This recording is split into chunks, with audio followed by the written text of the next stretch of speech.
Well, it's currently day... Let's get this place looking a bit more professional. Yeah, it's currently day 4. We did a big water change yesterday, the first water change. Hopefully I won't need to do another one, but if you need to, you should. It's looking good. So here is where we're currently at. And yeah, there's a little bit, the tiniest hint of a murkiness from that bogwood that we chucked in. But overall, I'm pretty happy with that. I don't think I need to do another water change. I know this is a no water change tank, remember? But the idea of that was after the settling in period, you won't have to do water changes, you won't have to do cleaning, you won't have to do anything really apart from the odd occasional trim. And I think it was pretty apparent that a lot of you did not like the Pepsi bottle. I just thought I'd give it a try. It's working, the water level's staying absolutely perfect. It's a bit unsightly, and it's probably not going to work for this size tank. But you know, we try these things. The actual process works. I mean, it's physics, but yeah. So I'm gonna take that off, and I think we're gonna get a proper proper system. So I could get one that goes down into the cabinet, and then it can have like a float system so that it turns the pump on. I guess I think that's how it works. Turns the pump on when the float goes down. Yeah, I'll have to order that, but I don't want to get like a really expensive one. Again, we're trying to keep costs low, but with good equipment. So yeah, let's take this off. Thank you, Pepsi. Right, so now the lights have been on for a few days. We've got all the plants standing upright. It's actually some new growth I can see. I'll show you in a second. But what I like to do in this sort of phase now is add in some floating plants. You can do it straight away, of course, as well, but then I'd have less content for this video. I'm joking. No, I normally wait a few days, like I say, because more light gets the plants settled in quicker, and in that time, you're not really going to get any algae anyway, so now we can add them.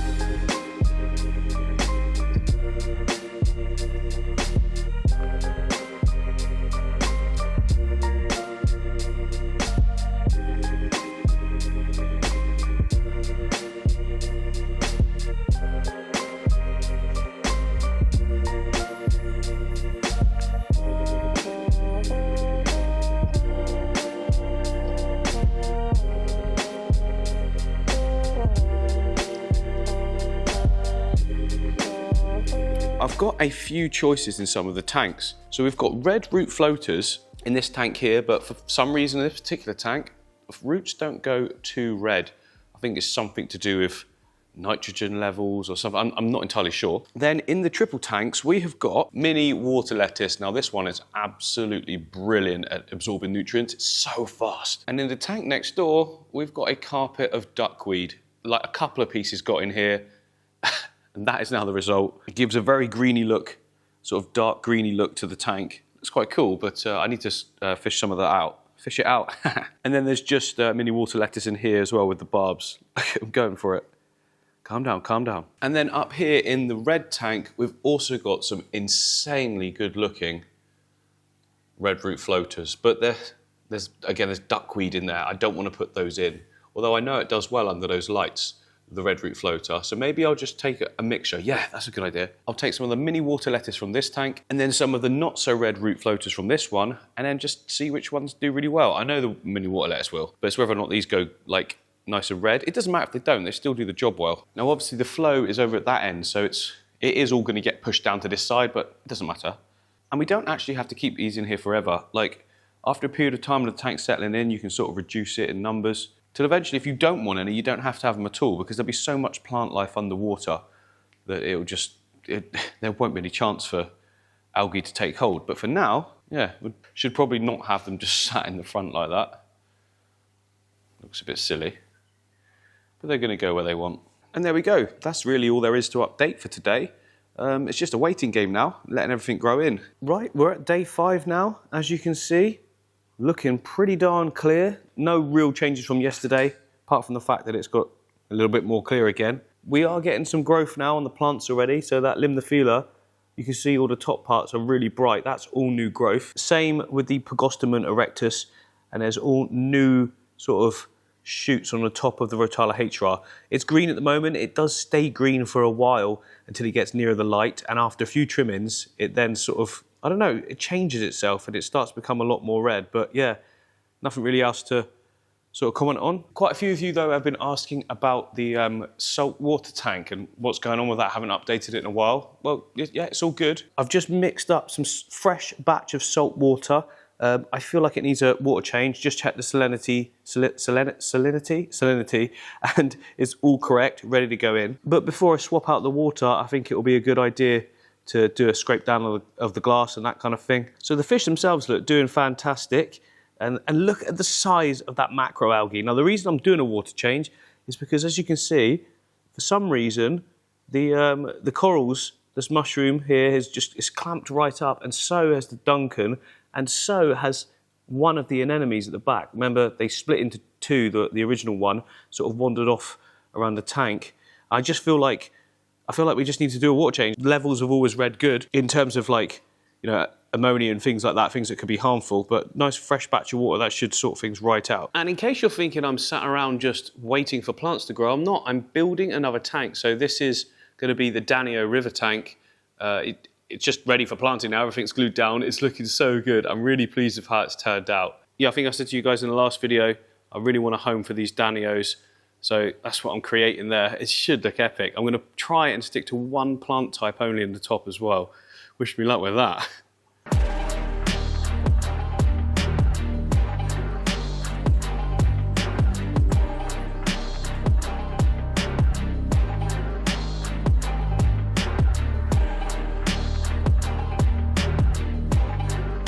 So I was just doing a water change, a little bit of a time lapse there.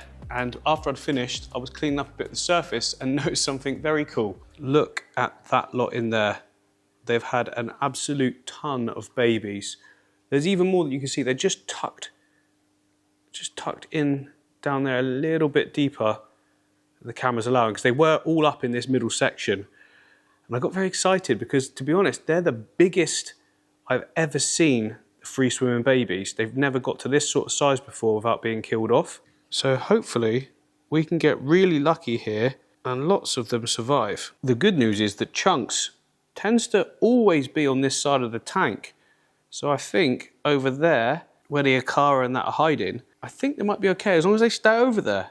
I mean, time will tell. I've got my hopes up before, but you just be good, okay? You can have even more friends if you be a good boy. No. Immediately ignores me. So it's now much later in the day, and like, as you can see, most of the tanks, well, all of the tanks are off actually. Yeah, all the tanks are off. I was about to leave and I thought, you know what, I still want to do one thing to the tank. So on the tank that was previously in this position, I had a load of plants up in this top section. It was all monstera plants, and they've got massive root systems coming off them, so I have to give them a trim up. But they were lodged behind wood that was like right the way to the surface. We don't really have that here, so I'm going to have to come up with another system of being able to attach them. And this stuff is what I've got in mind.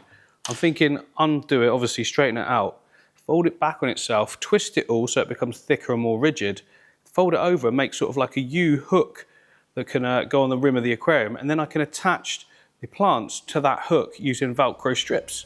And then as they grow, I can undo the Velcro and tie it again bigger.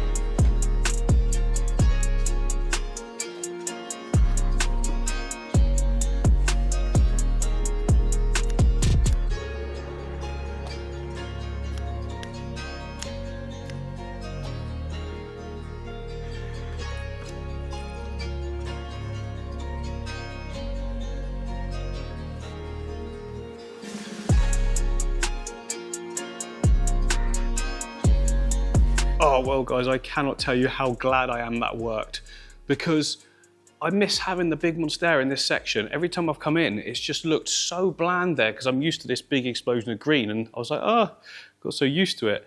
Under the water, though, if you're only interested in aesthetics of a tank, then it's probably not very pretty to you. But remember, the stem plants are going to grow up to that area anyway, but it's more about the sustainability of the tank. And with that one in there would be brilliant, but with the rest of them in there as well, I mean, any nitrates, nitrite or ammonia, it's just not going to stand a chance. Best way to achieve self-sufficiency is with automatic filtration, and that includes the substrate and the plants that are coming out the top as well. It's going to look awesome.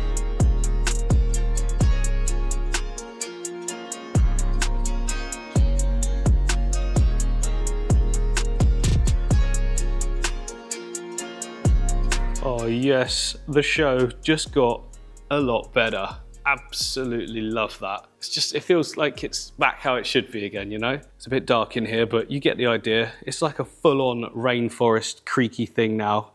Love it. Right, I better go home for now. And we're back next day. It's actually day 7. The last segment that you saw was day 6. I have to keep going back on the edits and things to see what day we're on.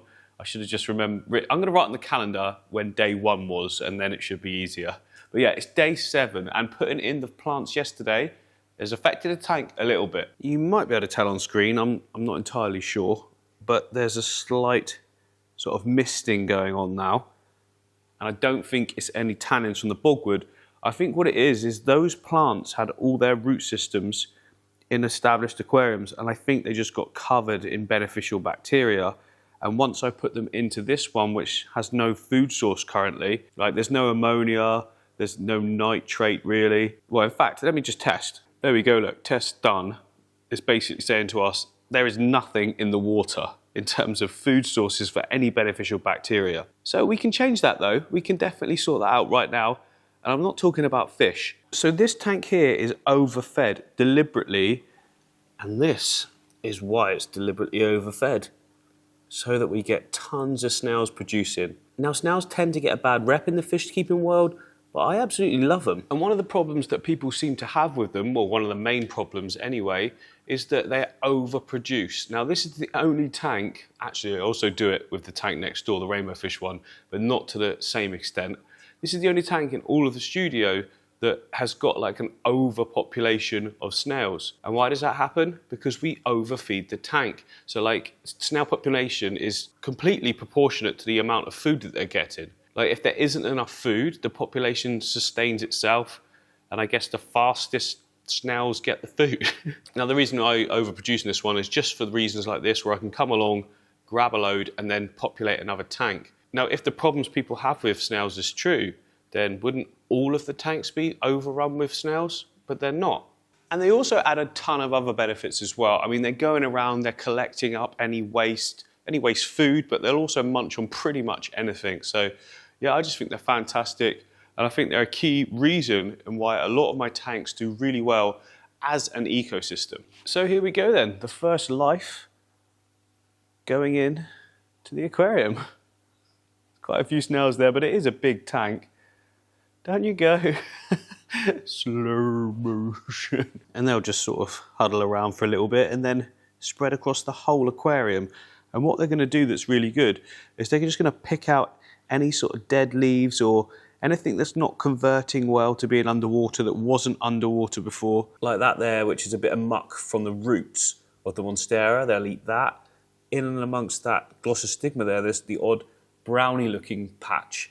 You know, patches of brown that's like decaying matter. They'll eat all that off. They'll leave the good stuff and only eat the bad stuff. Oh yeah, that's another thing as well. People often say snails eat your plants. They don't eat your plants, trust me. I've got lots of plant tanks. There wouldn't be any plants left. They don't eat the plants. They eat the bad part of the plant. So if you see them on your plants munching, it's because there's a corner that's gone a bit bad or there's something bad on the plant and they're helping you and they're getting rid of it. I guess when you think of all of that and combine it, snails for the win, surely. I think I should probably stop doing this as well. And for some reason, in the last week, this tank has just taken off. It's got to that point.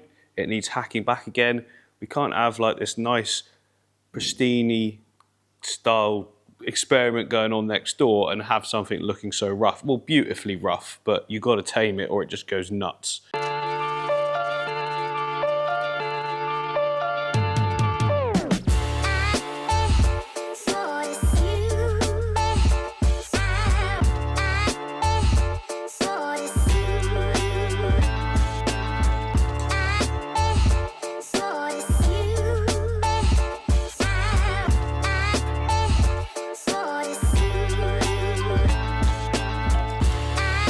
So that is now a lot tidier. It's very neat, isn't it? I mean, it's not to everyone's taste. And at the moment, there's some like sort of yellowy patches. That's just where some of the pearlweed, this is pearlweed by the way, was just growing a little bit too tall and the light couldn't get down into some of those patches. The good news is within like a week or so, new shoots will emerge. And like just like this here, this area that I patched in, I accidentally pulled some up. So I patched it back in and trimmed the tops off. So that's like top growth versus this being much, much further down. But as soon as the new shoots come through, it just goes vibrant and green again. Quite a few sort of particles floating around. I just sort of leave them for the time being. They eventually make their way up to the surface, then I can scoop them off. The danger with scooping in the water, obviously, is just catching the fish. There are so many babies just dotted around. And if you've got a net that's full of all the pearlweed, it's very difficult to actually spot them. And I don't want to chuck any out, do I? And good news is, whilst I was doing the trimming, I did see a lot of the black molly babies as well, which I didn't think there were basically any surviving. Look at them working on the rocks. It's one of the reasons why these rocks stay so clean is because the black molly is just constantly going around grazing. Obviously, we've got the Mano shrimp as well, this one. But yeah, black mollies are brilliant at getting algae. They love a little veggie diet.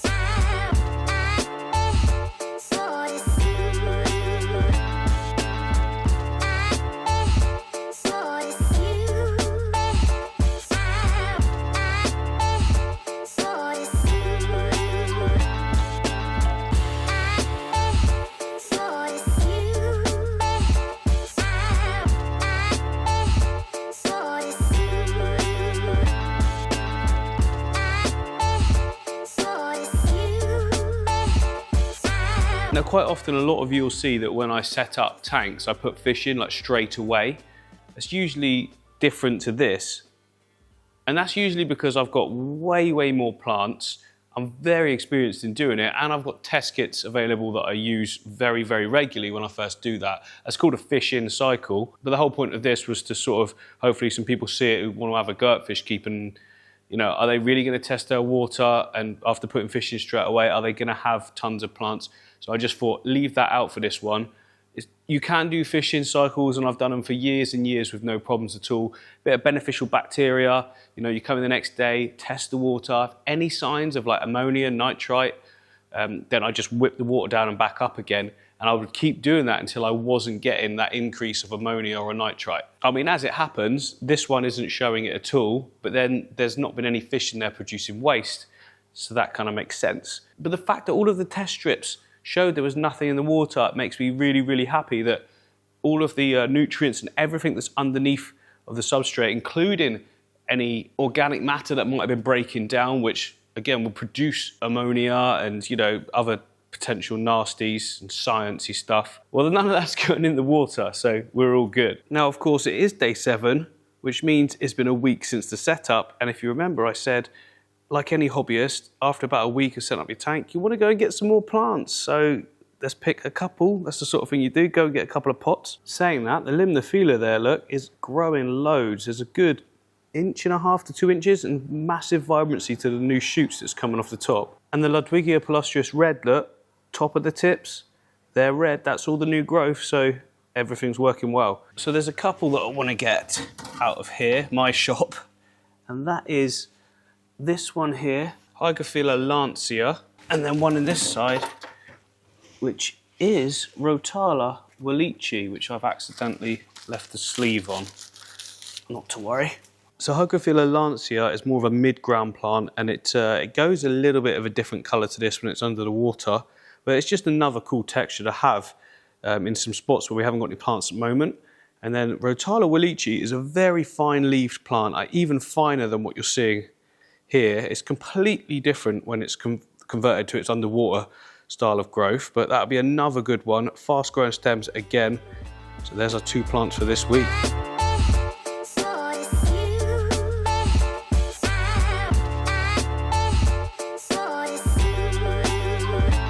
And as I said before, I could just go and order a ton of plants and fill this whole thing up from the start, but that's not really representative of what a true hobbyist is really doing.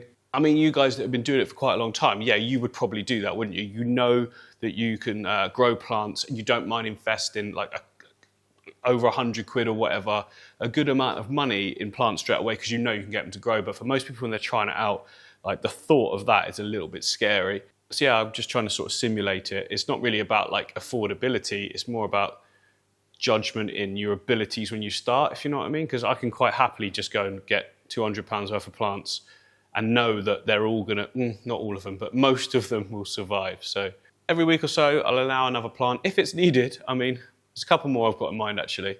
But for now, I think that's enough. And yeah, see you again on the next one.